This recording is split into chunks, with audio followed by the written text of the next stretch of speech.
simulasi itu kita 1 juta coba ya, penghasilan 1 juta coba kita simulasikan berapa persen, 40%-nya berapa ini buat makan, dimanage 40% ini dibagi 4 minggu misalnya, itu kita sampai teknis begitu sampai teknis ini latihannya. Iya, 30% ini untuk pendidikan, ini untuk sampai begitu. Udah enak banget Bu kalau pembagiannya 1 juta, kalau pengen enak 10 juta saya gitu. Ayo kita bagi 10 juta ya. Gampang banget ya, karena ngitung matematika penting ini berarti ya. Dan harus konsisten dengan yang sudah dibagi itu ya. Jangan karena ada teman bawa apa, lu kok api ya kudune ngono ndukuk lali itu ya. Memang harus konsisten juga dengan apa yang sudah kita putuskan. Itu tentang ekonomi keluarga. Terus pengasuhan anak ini bagaimana? Pengasuhan anak ini lagi saya sebagai penyuluh saja, setiap kali datang ke sekolah-sekolah dulu, saya sering ngasih pertanyaan begini, siapa yang sholatnya 5 waktu? Hampir hanya hitungan jari saja yang mengaku. Ini ke usia berapa ini penjenengan ini? Yang usia balik sudah usia balik. SMP paling enggak ya? SMP. Jadi saya kebetulan ada beberapa tempat yang kita ada tangis rutin gitu. Yang pertama saya tanyakan sholatnya gimana 5 waktu? Nyaris 1, 2 hanya hitungan jari sampai 5. Jujur ya anak-anak ini yang ngaco ya. Rata-rata ya segitu. Padahal ini kalau ditanya anaknya orang Islam semua. Betul. Terus pertanyaan kedua, siapa yang orang tuanya marah kalau kamu tidak sholat? Sama. Hitungannya hanya 1, 2, 3, 4. Jadi orang tua ini mohon ya, pengen anaknya rajin sholat. Ayo apa caranya ya? Jadi orang tua ada yang pengasuhan tentang sholat saja ini kurang. Di pengasuhan ini kita sampaikan materi-materi tentang kondisi visi keluarga ideal menurut Al-Quran. Ada kan di dalam visi keluarganya Nabi Ibrahim, Ustaz Ibrahim 35. Visinya keluarga Imran di Ali Imran ayat 35 juga. Itu ada seperti apa harusnya menjadi orang tua ideal. Betul. Jadi kita sampaikan supaya ingat nggak ada juga di hadis Nabi, bukan hadis, kisah di zaman Khalifah Umar. Ada seorang anak yang bersikap kasar kepada ayahnya, kemudian diadukan ke Khalifah Umar. Kemudian Khalifah Umar memanggil anak untuk klarifikasi. Benar kamu lakukan ini? Betul Khalifah. Kenapa kamu lakukan? Sebelum itu saya tanya, apa hak anak terhadap orang tuanya? Jadi bilang, ini hak anak ada 3. Saya mulai kecil dicarikan ibu yang jelek. Kemudian saya diberi nama yang jelek. Dan saya tidak pernah diajarin agama. Protesnya seperti itu. Khalifah Umar tidak jadi untuk menghukum. Nggak jadi dihukum, walaupun anak ini bersalah. Tidak jadi menghukum. Karena memanggil balik bapaknya yang mengajukan tadi. Kemudian beliau berkata, engkau telah mendurhakai anakmu sebelum dia mendurhakaimu. Jadi ada juga kasus orang tua durhaka gitu. Gitu ya. Jadi orang tua anak-anak tidak sholat tadi ini dibiarkan saja, itu orang tua yang durhaka. Di antaranya tidak memberikan pendidikan agama yang baik. Nah, mohon sahabat Jember ya, yang demikian adalah termasuk perbuatan durhaka karena tidak memberikan pendidikan yang baik. Jadi belum maksimal ya mendidik anaknya tentang agama ini. Nah, ibu-ibu biasanya cepat nang salat nang ngaji. Nek ibu dhewe ora budal ya. Di antaranya ya sangat menakutkan. Anak mau dihukum tidak jadi, walaupun dia bersalah dikembalikan lagi kepada orang tuanya. Masya Allah. Jadi jangan terburu-buru. Saya setiap kali menghadapi anak yang dianggap nakal gitu ya. Atau di lapas, kita kan juga membina di lapas. Itu ada anak yang juga seperti itu. Saya tidak serta-merta menyalahkan anak. Saya hanya melihat tatapan matanya saat dia bercerita. Ibunya kemana? Cerita dia. Ayahnya kemana? Di sana tergambar betapa dia hampa sama sekali. Tidak kasih sayang dari orang tua. Banyak kan orang tua sibuk mencari penghidupan, anaknya tidak. Sampai non sewu, sampai dia murtad berkali-kali juga. Orang tuanya tidak tahu. Orang tuanya tidak tahu. Gitu. Tahunya orang tua ya niatnya hanya cari makan saja hidup itu. Padahal yang perlu diisi di dalam diri anak ini bukan hanya makan. Sehari-hari dia hanya tinggal dengan pembantu, bapaknya berangkat sebelum dia bangun tidur, ibunya juga begitu, dia jatuh tidur, ayahnya baru datang dan ibunya gitu.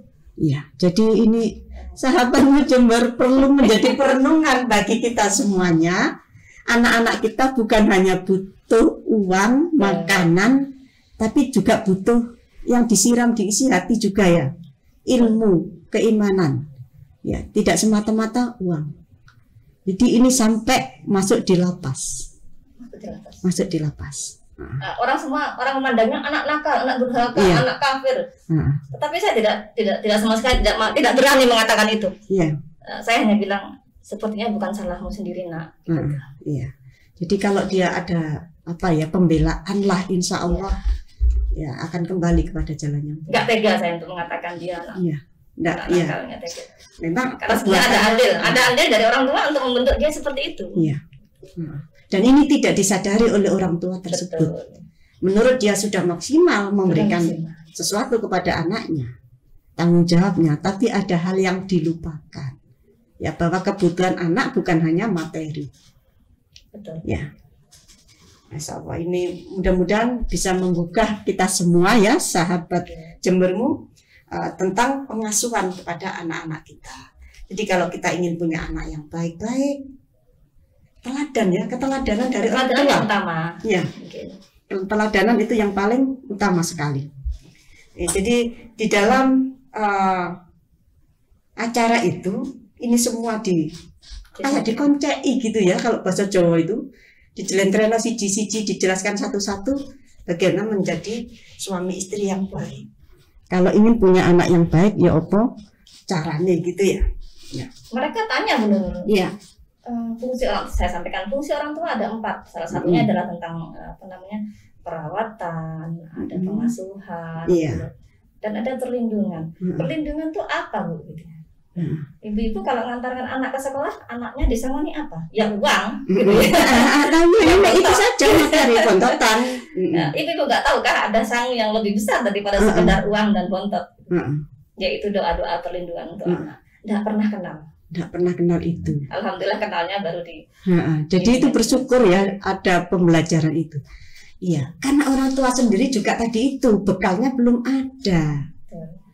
Yang tahu sehari-hari hidupnya itu ya sekolah, nanti dapat pekerjaan yang baik setelah lulus, itu saja. Kalau tidak ditambah ilmu agama sendiri, maka yang hidup ya yang kehidupannya seperti itu ya. Dan ini kalau banyak kasus seperti ini, banyak sekali. Banyak sekali. Ternyata ya sebenarnya banyak sekali. Kalau di Jember ini sebenarnya kan tidak kurang-kurang toh ya. Masjid banyak, pondok banyak. Terus perannya atau orangnya ini yang tidak mau datang ke masjid sehingga tidak ada pencerahan. Kalau direnungkan kan sampai ke sana.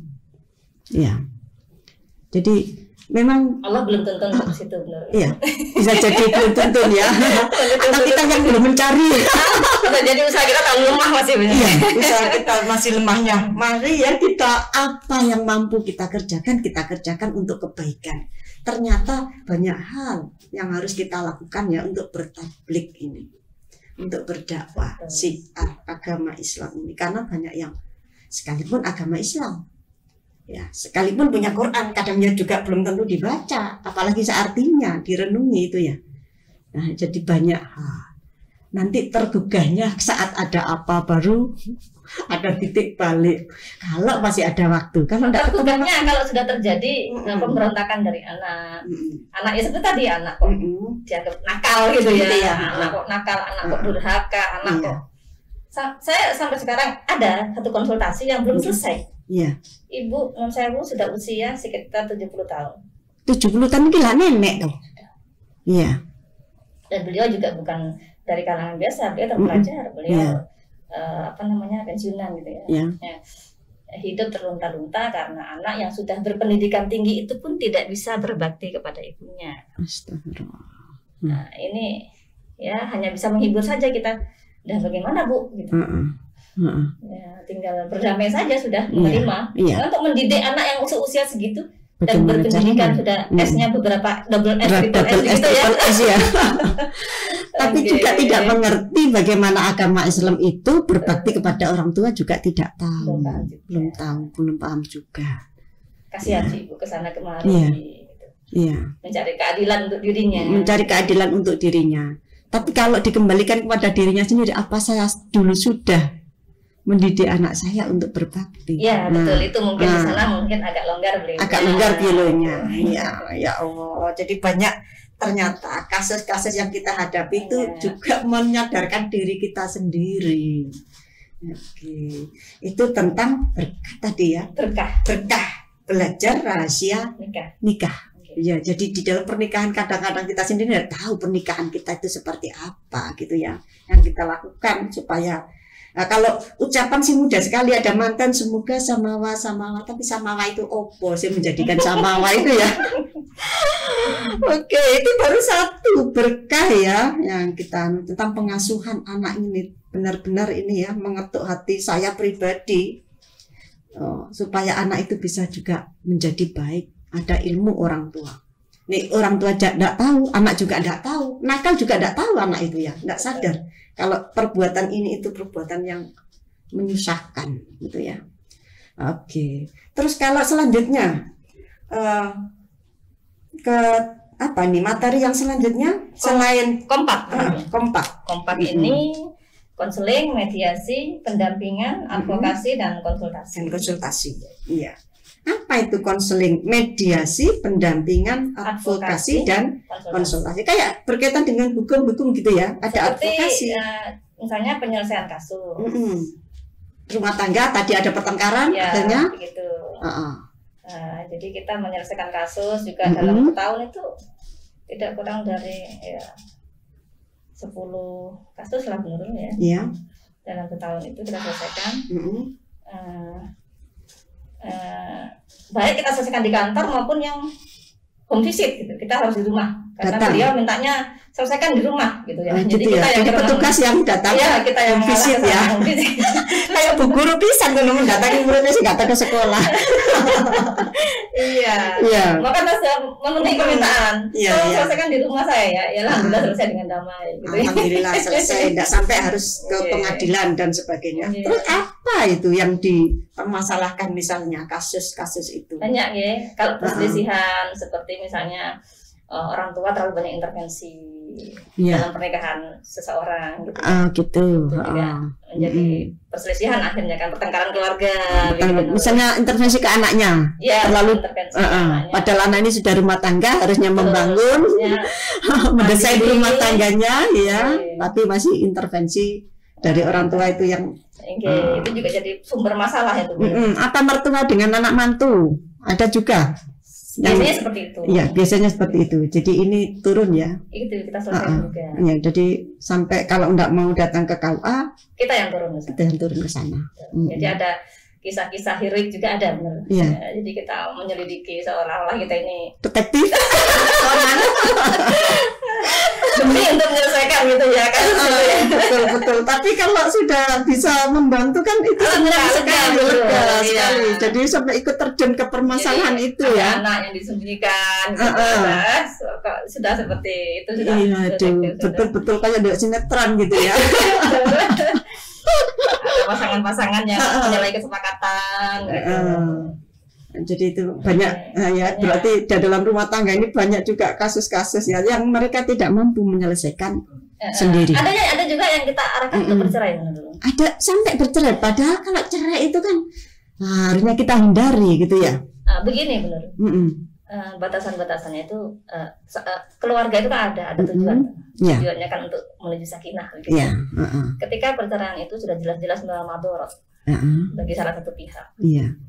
Seperti misalnya maaf ya, kita sebut langsung ya, misalnya suami LGBT gitu ya. Ada yang sampai gitu ya. Ini kan sulit untuk rehabilitasi juga tidak bisa. Sulit. Dan istri mungkin karena emang haknya kan menurut untuk mendapatkan pernikahan yang baik kan haknya dia. Jadi ya kita monggo sudah kalau yang seperti ini sih kita karena alasannya sangat dasar sekali ya yang demikian itu. Prinsip. Atau suami yang akhlaknya buruk menurut. Maaf kita juga ada dalam tahun ini juga akhlaknya buruk sehingga efeknya kepada anak-anaknya itu buruk juga. Jadi dia KDRT, langsung KDRT langsung itu benernya. Jadi isi istri bisa berdarah-darah di depan anak-anaknya. Memukul. Gitu. Ya KDRT bener. Masya Allah. Ya, sehingga efeknya juga sewu. Ini ke orang tua yang tidak baik, akhirnya efeknya tidak baik ke anak. Ya. Anak yang laki-laki juga LGBT, anak perempuan LKMD. Singkatan kabeh. Kerusakan besar sudah terjadi. Jadi ya yang seperti ini sudah kasus berat ya kalau yang ini ya susah. Karena kan laki-laki kan dipilih karena akhlaknya. Betul. Kalau perempuan kan kecantikannya, nasabnya, kedudukannya, hartanya, dan agamanya. Kalau laki-laki hanya agama dan akhlak saja. Agama dan akhlak saja. Kalau dia akhlaknya sudah buruk, main pukul, main tangan, siapa yang tahan gitu ya? Apalagi dilakukan di depan anak. Itu. Apa nggak trauma itu anaknya ya? Anaknya sudah berefek langsung. Gitu. Berefek langsung ya, bisa. Ya Allah, bisa nyontoh yang demikian itu. Padahal kalau kita mau bertengkar saja, ngomong keras saja, sembunyi-sembunyi, jangan sampai ada di depan anak kan gitu. Iya. Masya Allah. Jadi sampai advokasinya demikian ya. Banyak kasus ternyata di dalam rumah tangga akhirnya perceraian menjadi jalan. Salah satu cara. Alternatif terakhir. Sudah ketemu lagi jalannya ya.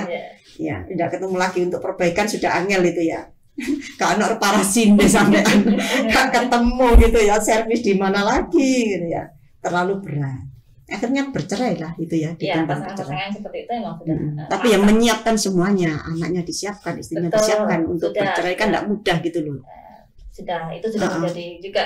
Tidak hanya beliau yang bersangkutan yang memutuskan, keluarga besar juga ikut memutuskan itu. Keluarga besar ikut andil semuanya. Jadi untuk kasus ini ya, luar biasa ini ya Bu Sita pengalamannya. Nggak sampai ada takut ini itu penjenengan ya terlibat di dalam rumah tangga orang itu bagaimana? Nggak ada ancaman ini dan itu. Ada lain yang membentengi pihak lain misalnya? Karena semua diselesaikan di kantor. Saya merahasiakan identitasnya. Alhamdulillah. Ya.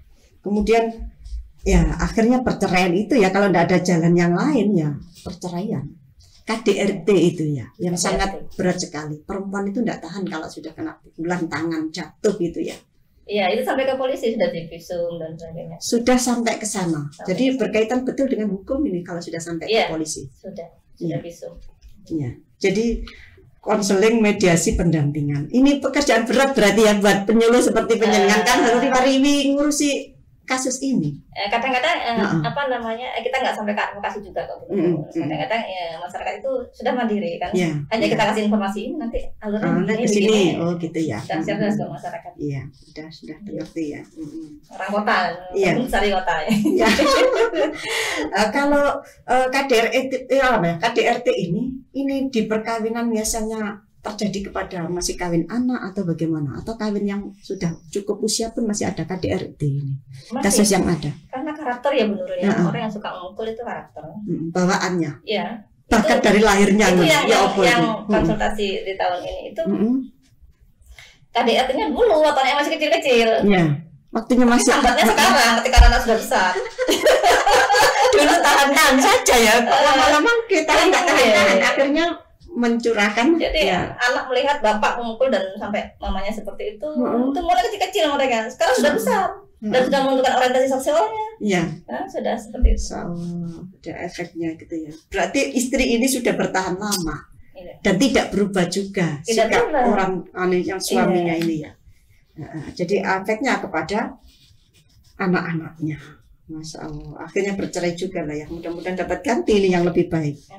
Kemudian pembahasan materi yang selanjutnya di situ ada lestari. Lestari ini layanan bersama ketahanan keluarga Indonesia ini kita lakukan misalnya lintas sektoral bersama-sama dengan pihak-pihak terkait ya seperti pencegahan kawin anak. Ini kan ada keterlibatan pengadilan agama, ada kesehatan reproduksi. Ini dengan kesehatan ya, puskesmas dengan penyuluh kesehatan, dengan penyuluh KB. Kalau kita di Aisyah ada ini majelis kesehatan juga ya, bisa juga ini ya. Gizi keluarga. Gizi keluarga, iya. Jadi ini perlu juga di dalam rumah tangga itu supaya tetap harmonis, baik, enak ya, sakinah. Termasuk di antara pertama ada mencegah kawin anak. Betul. Padahal di sini masih banyak pencegahan kawin anak.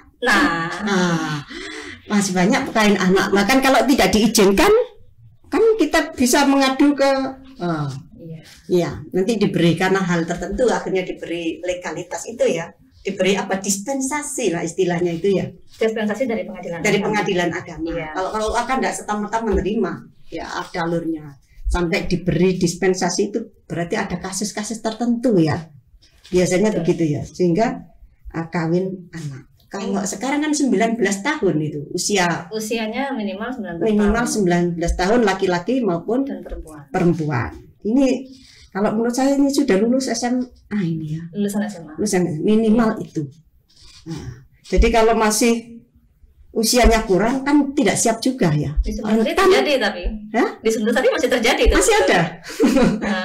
Yang kecamatan yang kita anggap kota bikin. Ya, kota ya kalau Sumber Sari ya. Kalau di Patra ya dekat Bintoro dan sebagainya itu ya ada juga sih. Jadi ini masih berarti masih apa ya? Kita bersama masih ada ini ya di semua kota maupun desa ya.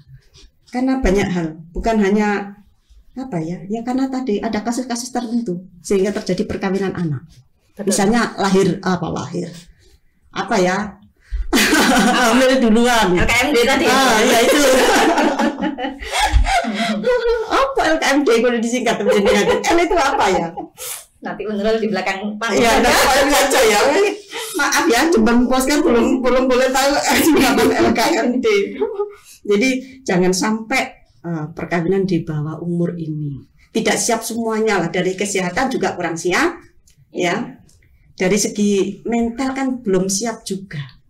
Tapi ada orang tua memang manut anaknya sudah ngebet begitu, akhirnya ya terjadi juga, bahkan itu dijadikan alasan hamil dua supaya dinikahkan. Nah itu yang jadi masalah. Jadi ini PR tadi ya, pengetahuan anak-anak kita bagaimana menjaga agar tidak terjadi yang begituan dulu sebelum waktunya, halal haram itu yang kembali kepada pendidikan tadi, pengasuhan, kembali pada pengasuhan yang tadi itu, bagaimana anak-anak ini supaya siap sampai saatnya, gitu ya. Kesehatan reproduksi berkaitan juga, ya kalau belum siap itu untuk melahirkan. Betul. Akhirnya anak jadi stunting ya. Jadi stunting yang kemarin dibahas itu, ya karena dirinya ini masih pertumbuhan, pertumbuhan lagi anaknya jadi double pertumbuhan, akhirnya ya bisa anemi dan sebagainya. Ini materi kesehatan nanti ini. Gizi keluarga juga diantaranya itu. Ya. Jadi ketahanan keluarga Indonesia diantaranya ini. Khusus untuk kalian anak ini benar kita punya program yang akan kita lakukan di tahun 2022. Kita akan kumpulkan pasangan menikah di bawah usia 19 tahun. Nanti akan kita home visit ya. Kita akan lakukan pendataan. Yang per Agustus kemarin sudah ada sekitar 34 pasang di Sumber Sari. Yang terdata. Ya.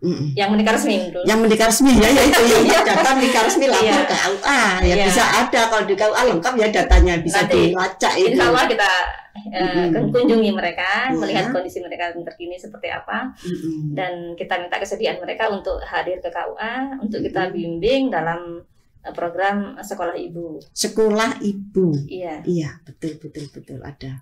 Mudah-mudahan nanti responnya bagus. Mudah-mudahan mereka tidak sedang hamil, tidak sedang punya balita, sudah bisa datang. Iya, visit terus itu ya, siji-siji kesuwen ya. Oh, jadi nanti ada program itu. Insya Allah. Iya. Seandainya kalau saya pernah berpikir seandainya orang-orang seperti ini tuh mau datang ke pengajian, ke masjid saja itu dapat pencerahan. Tapi kan tidak semua itu datang ke lembaga. Karena usianya masih anak ya, mungkin masih anak masih ibu muda. Yang ke pengajian ibu-ibu sudah senior ya. Iya, yang kemudian iya, kadang-kadang itu terputus ya. Kalau kecil-kecil ke TPA, setelah bisa ngaji lulus SD di kelas selesai, terputus di situ itu, banyak terputusnya. Nah, nanti kalau jadi ibu-ibu lagi, ya alhamdulillah yang kembali ya, yang tidak kembali ya jadi remaja terus itu. Ini banyak hal ya, alhamdulillah sahabat Jembermu, banyak hal yang sudah kita bincangkan dengan Ibu Sita Delila Susanti ini, mudah-mudahan ini ada manfaatnya. Amin. Saya yang paling menohok di sini itu ya pengasuhan anak. Ya itu kan masalah kita semuanya. Kadang kita bisa ngasuh orang lain, anak dewe lali rati asuh gitu ya. Ya, mudah-mudahan pertemuan ini membawa manfaat. Mungkin ada yang mau dipesankan khusus kepada sahabatmu Jember ini. Iya, sahabatmu, membangun keluarga itu seharusnya diawali dari pemilihan bibit yang baik. Dan satu lagi, setiap kita memiliki keluarga yang baik. Jadi ada juga dari kita yang memiliki keluarga yang tidak baik.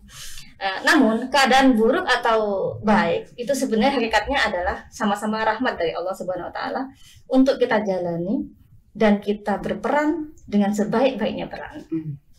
Agar supaya yang kurang baik berubah menjadi lebih baik, dan yang sudah baik berubah menjadi sangat baik. Begitu. Ini semua adalah anggap pernikahan ini adalah sebagai sarana untuk penghambaan kita kepada Allah, agar supaya selaras dengan tujuan penciptaan kita. Wa ma khalaqtul jinna wal insa illa liya'budun. Itu saja, Bu. Ya, terima kasih atas kehadirannya. Insya Allah ini banyak manfaatnya bagi sahabat Jembermu. Lain kali bisa disambung ya Bu Sita. Sepertinya masih banyak yang ingin saya tanyakan lagi. Terima kasih atas kehadirannya sahabat Jembermu. Alhamdulillah, itulah bincang-bincang kami. Mudah-mudahan benar-benar disimak ya. Insya Allah manfaatnya sangat luar biasa banyak. Terima kasih sekali lagi ya. Nasrun minallah wa fathun qarib. Assalamualaikum warahmatullahi wabarakatuh.